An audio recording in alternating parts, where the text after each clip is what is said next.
Started with working with proteins. So our understanding of protein and structure and functions has been derived from the study of many individual proteins. तो जो हमारी proteins के structure को या उसके function को लेके जो समझ है वो हमें अलग अलग प्रोटीन्स को इंडिविजुअली रीड करके हुई है. To study a protein in detail, अब अगर हमें कोई एक प्रोटीन को डिटेल में पढ़ना है तो the researchers must be able to separate it from other proteins. तो एक प्रोटीन को डिटेल में पढ़ने के रिसर्चर्स को क्या करना पड़ेगा, हर एक प्रोटीन को आइसोलेट करना पड़ेगा और फिर उसको सेपरेट करके उसकी स्टडी करनी पड़ेगी. तो इसके लिए बहुत सारी जो टेक्निक्स हैं वो ईजाद हुई ऑब्वियसली, जिस वजह से जो है हम इनकी जो प्रॉपर्टीज़ हैं इन प्रोटीन की उनको डिटरमाइन कर पाएँ. So the necessary method come from protein chemistry. तो अब ये जो नेसेसरी मेथड्स हैं हमको ये हमें प्रोटीन केमिस्ट्री से मिलते हैं. A discipline as old as biochemistry itself and one that retains a central position in biochemical researches. तो ये जो ये हैं ये डिसिप्लिन्स हैं जो ओल्ड बायोकेमिस्ट्री के, वो एक सेंट्रल पोजीशन में हैं अभी भी जो बायोकेमिकल रिसर्चेस होती हैं उनमें. So let's get started with this. तो पहला हमारा है protein can be separated and purified.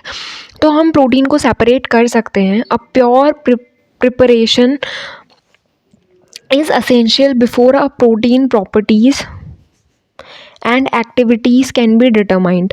तो एक प्योर प्रिपरेशन होती है जो बहुत ज़्यादा असेंशियल है प्रोटीन्स की प्रॉपर्टीज़ को पढ़ने के लिए और उसकी एक्टिविटीज़ को समझने के लिए या फिर उसको डिटरमाइन करने के लिए. Given that cells contain thousand of different kind of proteins, how can one protein be purified. तो हमें दिया हुआ है कि जो एक सेल है उसमें थाउजेंड्स ऑफ डिफरेंट क्या हैं प्रोटीन्स प्रेजेंट हैं. तो हम किस तरीके से एक प्रोटीन को उसमें से प्योरीफाई करेंगे. सो methods for separating protein take advantage of properties that vary from one protein to the next, including size, charge, binding properties, etc.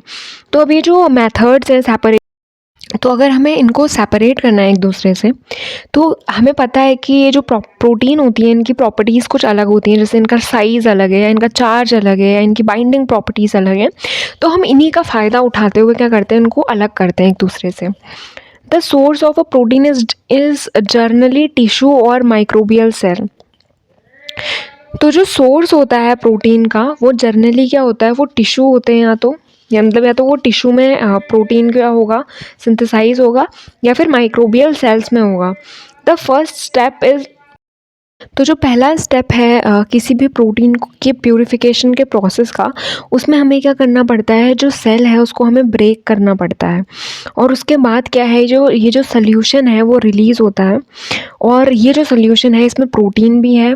तो इसको हम कहते हैं क्रूड एक्सट्रैक्ट, यानी कि क्रूड एक्सट्रैक्ट बिल्कुल क्रूड है वो, मतलब इनिशियल स्टेज में है, कच्चा है, मतलब it's crude. So it necessarily differential configurations can be used to pair sub cellular fraction और आइसोलेट स्पेसिफिक ऑर्गेनल्स. इसके बाद हम क्या करते हैं, उसकी सेंट्रीफिकेशन कराते हैं, यानी उनको घुमाते हैं, जिससे कि क्या होता है, ये जो डिफरेंट ऑर्गेनल्स हैं वो अलग होते हैं. वंस द एक्सट्रैक्ट और ऑर्गेनल्स प्रिपरेशन इज़ रेडी, अब हमारे पास क्या है, ये एक्सट्रैक्ट और ये ऑर्गेनल की प्रिपरेशन तैयार हो गई है. Various methods are available for purifying one or more of the proteins it contain.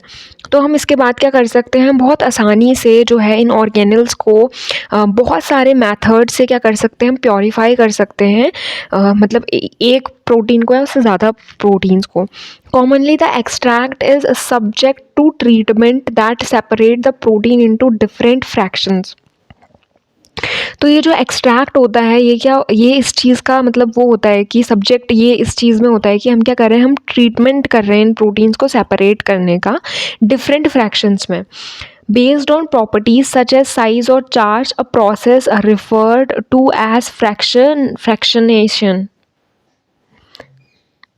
तो हम फ्रैक्शनेशन की प्रोसेस से क्या कर सकते हैं जो डिफरेंट प्रोटीन्स होते हैं, जैसे कि उनकी जो साइज़ के बेसिस पे है या फिर डिफरेंट फ्रैक्शंस के बेसिस पे हम उनको अलग अलग करते हैं. So early fractions steps is a purification utilize difference in protein solubility. तो जो पहला फ्रैक्शन होता है, पहला जो फ्रैक्शन का स्टेप होता है, उसमें हम क्या कहते हैं, हम करते हैं प्योरीफिकेशन. प्योरीफिकेशन करके हम क्या करते हैं, यूटिलाइज करते हैं जो डिफरेंट प्रोटीन सॉल्युबिलिटीज़ होती हैं उनको, which is a complex function of pH, temperature, salt concentration and other factors. और ये जो प्रोटीन की सॉल्युबिलिटी है ये और फैक्टर्स पे डिपेंड करती है, जैसे कि वो पीएच पे डिपेंड करेगी, या फिर वो टेम्परेचर पे डिपेंड करेगी, या फिर वो सॉल्ट की कंसनट्रेशन पे डिपेंड करेगी, और भी ज़्यादा अदर फैक्टर्स पे वो डिपेंड करती है. The solubility of protein is generally lower at high salt concentration, an effect called salting out. तो अगर सॉल्ट की कंसनट्रेशन ज़्यादा है किसी सॉल्यूशन में, तो प्रोटीन की सॉल्युबिलिटी क्या होगी, कम हो जाएगी. और ये जो इफ़ेक्ट होता है कि हाई सॉल्ट की कंसनट्रेशन में जो है प्रोटीन सॉल्यूबल नहीं है या प्रोटीन लोअर सॉल्यूबल है, इस इफ़ेक्ट को हम कहते हैं सेल्टिंग आउट की process. The addition of salt in the right amount can selectively precipitate some proteins. अब अगर हमने सॉल्ट को क्या है राइट अमाउंट में क्या किया है, लिया है, या राइट अमाउंट में हमने उसको लिया है, तो हम क्या कर सकते हैं, हम सेलेक्ट मतलब हम प्रेसिपिटेशन कर सकते हैं कुछ प्रोटीन्स का, while other remains in solution. अब कुछ प्रोटीन्स का हमने प्रेसिपिटेट कर लिया, यानी कि वो उनने मतलब उनने कोगुलेशन मतलब वो जम गए या फिर कहीं ऊपर सोल्यूशन के नीचे, और बाकी जो है वो क्या है, वो सोल्यूशन में रह गए. उसके बाद उसमें अमोनियम सल्फेट जो होता है, that is NH4 is often use for this purpose because of its high solubility in water. और ये जो प्रेसिपिटेशन की प्रोसेस है, इसके लिए हम जो सब्सटेंस लेते हैं हम, उसका नाम अमोनियम सल्फेट है. और अमोनियम सल्फेट हम इसीलिए लेते हैं क्योंकि बहुत ज़्यादा सॉल्यूबल होता है पानी में. A solution containing the protein of interest often must be further altered before subsequent purification steps are possible. तो अब एक जो सोल्यूशन है जिसमें कि प्रोटीन जो हमारे इंटरेस्ट का प्रोटीन है वो अगर उसमें है, तो हम उसमें क्या कर सकते हैं, हम मतलब उसको ज़्यादा हम अल्टर नहीं कर सकते उसकी प्योरीफिकेशन के पहले के स्टेप्स में. For example, dialysis is a procedure that separates protein from solvents by taking advantage of proteins which are large in size. तो जैसे डायलिसिस होता है, डायलिसिस का प्रोसीजर हम यूज़ करते हैं जो लार्ज साइज़ के प्रोटीन होते हैं उनको अलग करने के लिए. So the partially purified extract is placed in a bag और tube made of semi permeable membrane. तो अब हमने क्या लिया, हमने एक पार्शियली प्योरीफाइड एक्सट्रैक्ट लिया, यानी पार्शियली प्योरीफाइड मतलब जो कि आधा प्योरीफाई हो चुका है, ऐसा बैग लिया और ट्यूब लिया, और उस जो कि किसका बना हुआ था, सेमी परमिएबल मेम्ब्रेन का बना हुआ था, which is suspended in a much large volume of buffered solution of approximate ionic strength. फिर उसके बाद हमने एक बफर सोल्यूशन लिया जिसमें कि जो आयनिक स्ट्रेंथ थी वो अप्रॉक्सीमेट थी. अभी जो मेम्ब्रेन थी ये क्या करती थी, ये अलाउ करती थी सॉल्ट के एक्सचेंज को और बफर को, लेकिन प्रोटीन को नहीं एक्सचेंज करती थी. सो दस dialysis retains large protein with in the membranes bag. तो इस वजह से क्या होता था कि डायलिसिस की प्रोसेस से जो लार्ज प्रोटीन्स होते थे वो क्या थे, वो मेम्ब्रेनस बैग में या फिर ट्यूब में ही रह जाते थे, while allowing the concentration of other solutes in the protein preparation to change until they come into equilibrium with the solution outside the membrane. और बाकी के जितने भी concentrated solutes थे उनको वो क्या करता था, वो इक्विलिब्रियम में लेके आता था बाहर के सोल्यूशन के साथ. So dialysis might be used for example to remove ammonium sulphate from the protein preparation. तो डायलिसिस की प्रोसेस जो थी वो अमोनियम सल्फेट को उस प्रोटीन प्रिपरेशन से अलग करने की एक मतलब प्रोसेस की तरह हम यूज़ कर सकते थे. The most powerful method for fractionating protein make use of column chromatography. अब जो मोस्ट पावरफुल मेथड है जिससे कि हम क्या कर सकते हैं, फ्रैक्शनेशन कर सकते हैं प्रोटीन का, वो होती है column chromatography, which takes advantage of difference in protein charge, size, building affinity and properties. तो अब ये जो कॉलम क्रोमेटोग्राफी है, इसमें क्या होता है, जो प्रोटीन है उसके चार्ज, साइज़, उसकी जो बाइंडिंग एफिनिटी है, ये सब हम चेक करते हैं। सो अ porous solid material with appropriate chemical properties, the stationary phase in is held in a column and buffer solution percolates through it। तो हमने क्या लिया, हमने एक पोरस सॉलिड मटेरियल लिया और हमने उसमें क्या किया, हमने उसमें केमिकल कुछ मतलब स्टेशनरी फेज़ डाला, ठीक है। और हमने एक मोबाइल मतलब एक बफर सॉल्यूशन जो कि मोबाइल फेज़ में है और जो उसकी स्टेशनरी फेज़ है वो दोनों डाला। और फिर उसके बाद क्या होता है कि वो जो स्टेशनरी मतलब जो ये बफर सोल्यूशन है क्या है, परकोलेट मतलब उसमें से बह के नीचे आ जाता है। So the protein containing solution layer on the top of the column. तो अब इसमें हम क्या करेंगे, जो प्रोटीन कंटेनिंग सोल्यूशन है उसको सबसे ऊपर डालेंगे। वो क्या होगा, वो सॉलिड मैट्रिक्स से बह के नीचे को आएगा और क्या होगा, वो एक्सपेंड करेगा, मतलब जो लार्ज मोबाइल फेज़ है उसमें एक्सपेंड करेगा। जो तो इंडिविजुअल जो प्रोटीन है वो क्या होगा, वो माइग्रेट करेगा जल्दी जल्दी नीचे, मतलब जल्दी जल्दी माइग्रेट करेगा और क्या कहते हैं, बहुत स्लोली माइग्रेट करेगा, या तो बहुत जल्दी जल्दी माइग्रेट करेगा या तो बहुत स्लोली माइग्रेट करेगा। ये डिपेंड करता है कि वो जो कॉलम हमने लिया है उसकी प्रॉपर्टीज़ क्या हैं। उसके बाद for example ion exchange chromatography. अब हमें एक एग्जांपल दिया हुआ है आयन एक्सचेंज क्रोमेटोग्राफी का, तो आई थिंक ये हमें है कॉलम क्रोमेटोग्राफी। हम इससे पहले थोड़ी सी थ्योरी पढ़ लेते हैं। तो इसमें क्या होता है, the solid matrix has negatively charged group. तो जो सॉलिड मैट्रिक्स है, सॉलिड मैट्रिक्स बोले तो ये जो सॉलिड, अच्छा इसमें है सॉलिड मैट्रिक्स कहीं, जो सॉलिड मैट्रिक्स होती है ना उसमें आयंस प्रेजेंट हैं, नेगेटिवली चार्ज ग्रुप है। In the mobile phase protein with a net positive charge migrate through the matrix more slowly. अब ये जो मोबाइल फेज़ है उसमें जो प्रोटीन का जो नेट पॉजिटिव चार्ज है वो क्या करता है, वो माइग्रेट करता है मैट्रिक्स में धीरे धीरे। then those with a net negative charge, because the migration of the former is retarded more by interaction with the stationary phase। तो इसके बाद क्या होता है, जो उसके बाद का जो फॉर्मर चार्ज होता है वो धीरे धीरे माइग्रेट करता है अपनी स्टेशनरी फेज से। उसके बाद the two types of protein can separate into distinct bands. इसके बाद क्या होता है, जो दो तरीके के प्रोटीन हैं हम उनको सेपरेट कर सकते हैं अलग अलग बैंड्स में। The expansion of the protein band in the mobile phase. अब ये जो एक्सपेंशन है प्रोटीन बैंड का मोबाइल फेज़ में प्रोटीन के सोल्यूशन के, is cause both by separation of protein with different properties and by diffusional spreading। तो ये कैसे सेपरेट होता है, ये डिफ्यूजनल स्प्रेडिंग से सेपरेट होता है, जो उसकी डिफरेंट डिफरेंट प्रॉपर्टीज़ होती हैं। As the length of the column increases the resolution of two types of protein with different net charge generally improves. तो अब जो लेंथ, जैसे जैसे हम जो लेंथ है कॉलम की उसको इंक्रीज़ करते हैं तो जो रिजोल्यूशन होता है दो तरीके के प्रोटीन का जो कि डिफरेंट मतलब जिनका जो नेट चार्ज है वो डिफरेंट है, वो जनरली क्या होता है, इम्प्रूव हो जाता है। However the rate at which the protein solution can flow through the column usually decrease with column length. लेकिन जो रेट होता है प्रोटीन के सोल्यूशन का कि वो फ्लो कर सके, वो जनरली क्या हो जाता है, डिक्रीज हो जाता है उसकी जैसे जैसे उसकी लेंथ इंक्रीज होती है।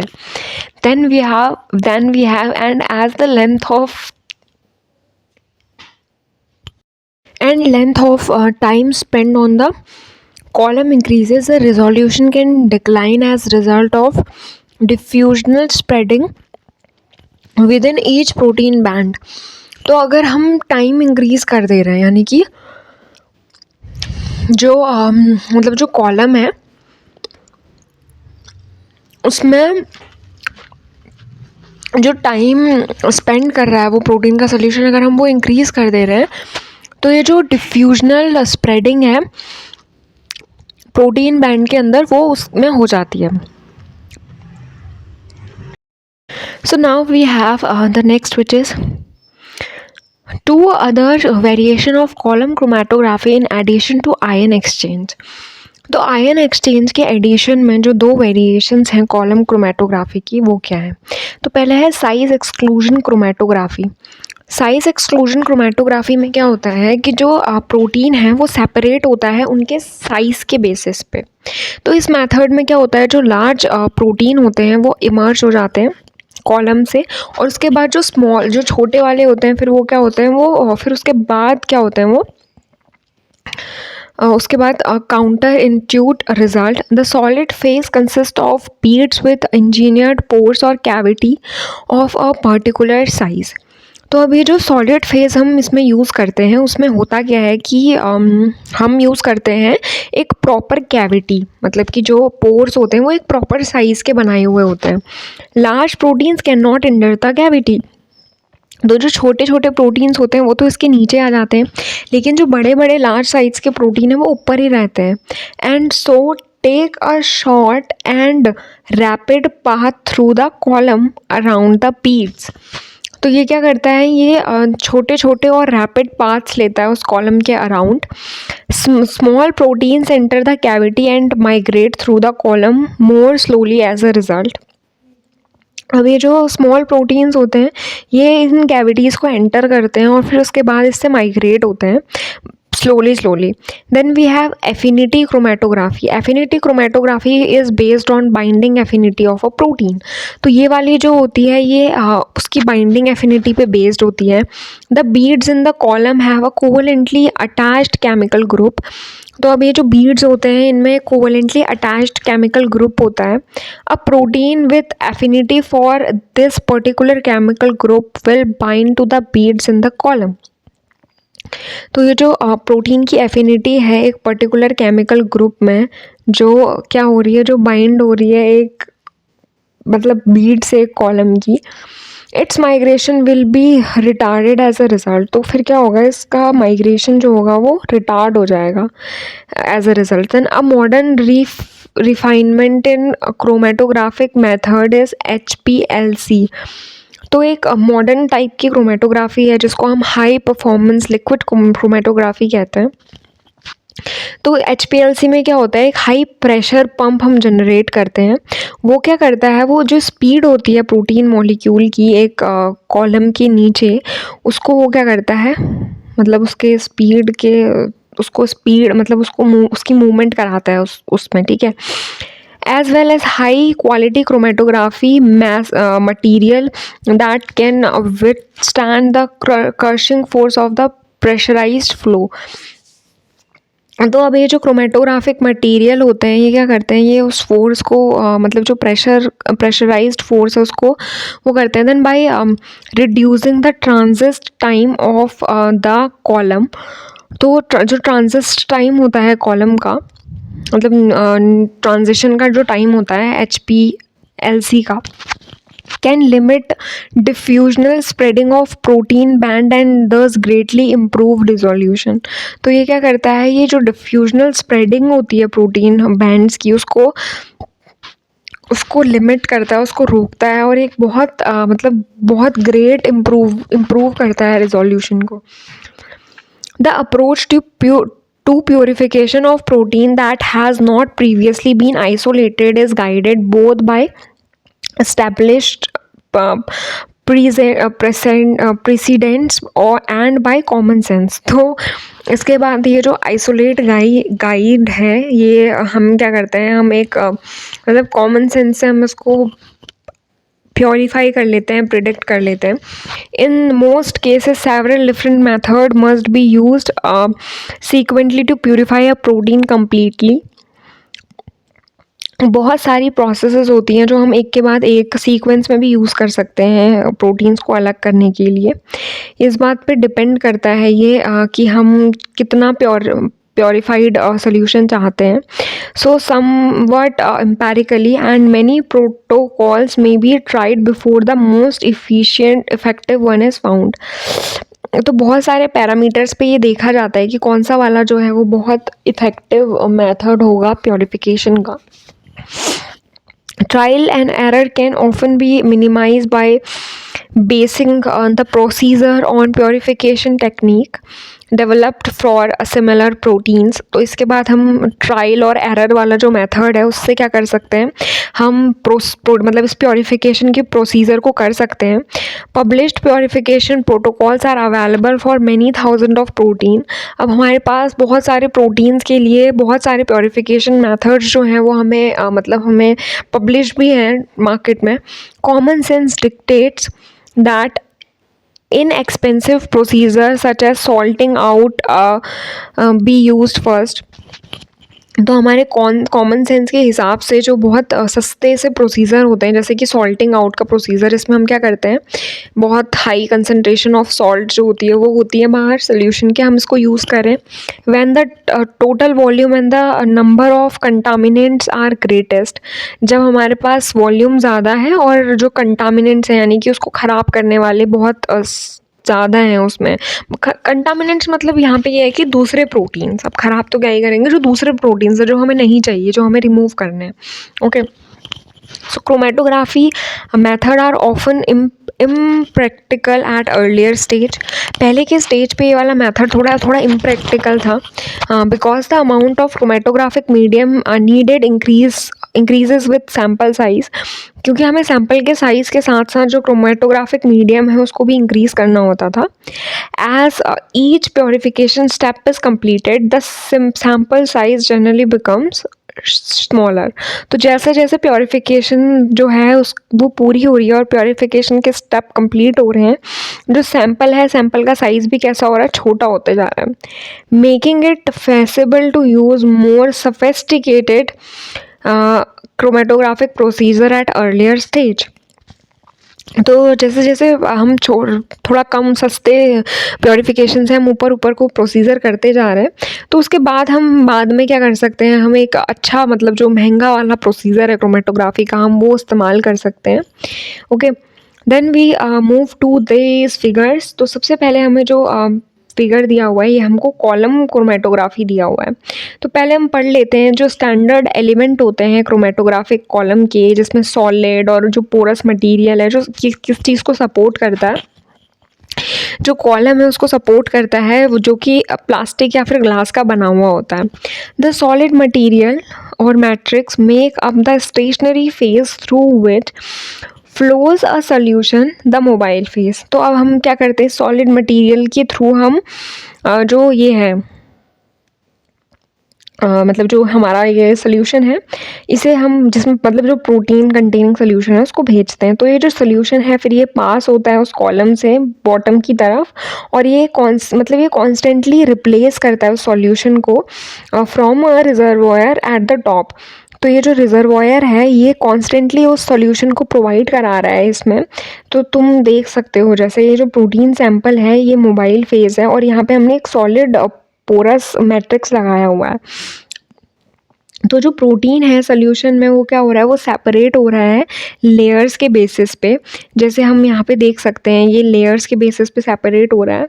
तो जो जैसे बहुत जो लाइट वेट वाला है, मतलब जो बहुत लाइट वेट वाला सोल्यूशन है, मतलब जो कि नीचे नहीं जा सकता, ठीक है, जो कम थोड़ा मास वाला मतलब जो कम वेट वाला है बेसिकली वो यहाँ पे इकट्ठा हो जाएगा और बाकी क्या है इस पोरस से, मतलब ये जो पोर्स हैं इनसे नीचे आ जाएंगे.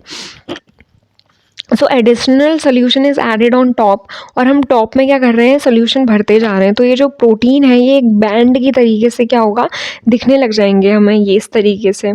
तो फिर उसके बाद क्या होगा, जैसे जैसे प्रोटीन माइग्रेट कर रहा है कॉलम में, ये क्या हो रहा है, ये रिटार्ड कर रहे हैं, उसकी जो डिफ्रेंशिएटेड डिग्री है वो अलग अलग हो रही है, और जो ओवरऑल प्रोटीन का बैंड है वो हमें पूरे कॉलम में दिख जाता है. तो ये जैसे हमें ABC में हमें कलर दिख रहे हैं, blue colour, green colour, blue, red और ग्रीन कलर. तो ये धीरे धीरे सेपरेट होते हैं एक दूसरे से, और ये जो बैंड है ये ब्रॉड बैंड की तरीके से हमें दिखाई देते हैं. और ये जो सेपरेशन है ये मतलब ये इम्प्रूव होते रहता है जैसे जैसे इसकी लेंथ जो है अगर इस कॉलम की बढ़ती जाएगी. जो ईच प्रोटीन, जो हर एक प्रोटीन है एक बैंड में, उसको हम क्या करते हैं, वो मतलब वो डिफ्यूजन से क्या हो रहा है, सेपरेट हो रहा है और डिक्रीज़ कर रहा है अपना रिजोल्यूशन। तो हमें प्रोटीन ए दिया है जिससे ज़्यादा मतलब जो और ज़्यादा अच्छे से जो है उससे बी से सेपरेटेड है और उससे और ज़्यादा अच्छे से सी सेपरेटेड है। But diffusional spreading prevents complete separation of B C under these condition. लेकिन हम इसमें ये बी और सी को एक मतलब बिल्कुल अलग नहीं कर सकते एक दूसरे से, ठीक है। तो ये है हमारे पास। दूसरा हमें दिया हुआ है, ये है आयन एक्सचेंज क्रोमेटोग्राफी, ठीक है। ये वाला जो ए वाला है ये आयन एक्सचेंज क्रोमेटोग्राफी है, this one is ion exchange chromatography, ये वाली। तो इसमें हम क्या कर रहे हैं, पहले हम ये पढ़ लेते हैं, पहले ये पढ़ते हैं कि इसमें हमें जो ये दिया है रेड कलर का है, जिसका जो लार्ज नेट पॉजिटिव चार्ज है, ठीक है, इसका बहुत ज़्यादा लार्ज पॉजिटिव चार्ज है। ये भी पॉजिटिव चार्ज है लेकिन मतलब थोड़ा कम पॉजिटिव चार्ज है। इसमें नेगेटिव चार्ज है और इसमें बहुत ज़्यादा नेगेटिव चार्ज है, तो हमें ये दिया हुआ है। तो अब हम क्या करेंगे, ये जो पॉलीमर हैं beads with negative charge functional group, तो ये जो पॉलीमर्स हैं इनका नेगेटिव चार्ज ग्रुप है। तो ये जो प्रोटीन मिक्सचर है ये जब हम ऐड करते हैं कॉलम जो कंटेनिंग आयन एक्सचेंज है, अब हमने इसमें ये इसको पोर किया, तो ये जो ये पूरा सल पॉलीमर कैसा है, नेगेटिव चार्ज है, तो जो पॉजिटिव चार्ज हैं वो ऊपर रह जाएंगे, बहुत ज़्यादा पॉजिटिव चार्ज वाले ऊपर चिपक के रह जाएंगे, जो थोड़ा कम पॉजिटिव चार्ज वाले हैं वो बीच में आ जाएंगे, उसके बाद जो नेगेटिव चार्ज वाले हैं वो यहाँ आ जाएंगे, और जो मतलब जो बहुत लार्ज नेगेटिव चार्ज है वो क्या करेंगे, रिपेल करेंगे और वो सबसे नीचे आ जाएंगे, और फिर यहाँ से हम इन प्रोटीन्स को सेपरेट कर सकते हैं। तो इसमें यही लिखा हुआ है, ठीक है। और आयन एक्सचेंज में हम क्या करते हैं, जो पीएच है, कंसंट्रेशन है मोबाइल फेस का, वो हम सॉल्ट ग्रेडियंट से जनरेट करते हैं। Then we have size exclusion chromatography, जो बी वाला हमें दिया है, ये साइज एक्सक्लूजन क्रोमेटोग्राफी दिया है। तो हमें यहाँ पे एक सोल्यूशन दिया है, हमें पोरस पॉलीमर बीड दिए हुए हैं। तो इनके थ्रू जो मतलब जो पतले पतले होंगे वो तो ऊपर फंस के रह जाएंगे, इसके अलावा बाकी क्या है वो नीचे चले जाएंगे, और फिर मीडियम साइज़ के यहाँ पे फंस के रह गए, और जो सबसे मतलब लार्ज साइज़ के वो नीचे आ गए। तो ये जो है जो प्रोटीन है हम इनको सेपरेट कर सकते हैं उनके साइज़ के बेसिस पे। जो लार्ज साइज़ के मॉलिक्यूल हैं वो नीचे आराम से पास हो जाएंगे, और जो बड़े वाले हैं वो ऊपर क्या हो जाएंगे, फंस जाएंगे, वो फिक्स हो जाएंगे। तो ये है। Then we have affinity chromatography, हमारे पास एफिनिटी क्रोमेटोग्राफी है, तो हम आराम से डायग्राम से पता कर सकते हैं, ये बहुत अच्छे फिगर्स इसमें दिए हुए हैं। तो हमें ये प्रोटीन दिया हुआ है इंटरेस्ट का, हमें हमारा मतलब ये वाला प्रोटीन हमको चाहिए, हमको ये प्रोटीन सेपरेट करना है, और हमने एक लिगेंड यूज़ किया। तो हमने ये मिक्सचर ऑफ प्रोटीन को इसमें डाला और हमने इसमें लिगेंड भी डाले हुए हैं। तो ये जो प्रोटीन है जो हम सेपरेट कर रहे हैं वो क्या है, वो पहले पॉलीमर बाउंडेड है, वो क्या कर रहा है, वो मतलब वो लिगेंड जो है वो जो हमने स्पेसिफाई किया है प्रोटीन ऑफ इंटरेस्ट का। उसके बाद ये क्या है, जो अनवांटेड प्रोटीन है ये वॉश ऑफ हो जा रहे हैं, ये नीचे आ जा रहे हैं, और जो वांटेड वाले प्रोटीन है ये लिगेंड्स के साथ बाइंड हैं। तो फिर हमने सॉल्यूशन ऑफ लिगेंड्स डाला, तो ये जो प्रोटीन है इसके साथ बाइंड हो गए, और फिर हमको जो हमें चाहिए था प्रोटीन वो हमारा आ गया। तो इस तरीके से ये एफिनिटी वाला यूज़ होता है। देन वी हैव, हमें यहाँ पे एक वो दिए हुए टेबल दी हुई है, इसमें जो क्रूड सेल्यूलर एक्सट्रैक्ट है जिसको हम अलग कर रहे हैं, फ्रैक्शनल वॉल्यूम उसका 1400 है, टोटल प्रोटीन 10,000 है, और इसकी जो एक्टिविटी मतलब जो यूनिट्स हैं वो